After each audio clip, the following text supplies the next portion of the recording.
Kapin usa ka bulan humanggi kuso-kuso ni Pagyong Odette. Bisan gilampornas ang mga kabalayan o mga lugar na magian. Makita sa gihapon ang paningkamot aron makabangon ang atong mga kaigsunan sa isla sa Siargao.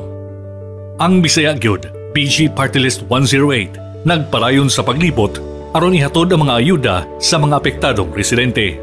Karong semana kauban ang kabanay ni Board Member Edgar Andanar, ang atong Bisaya Gyud team gituyuan ang mga munisipalidad sa Pilar, San Isidro, Burgos, San Benito ug Del Carmen aron mahatagan og family food packs.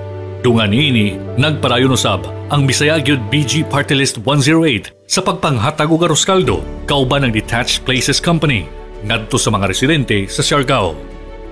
Nagapud-apud usab kita og mga relief goods sa mga residente sa Barangay Canlanipa, Barangay Kagnyog sa Surigao City ug gituyuan sa atong grupo ang Barangay Tinugpahan sa munisipalidad sa Sison.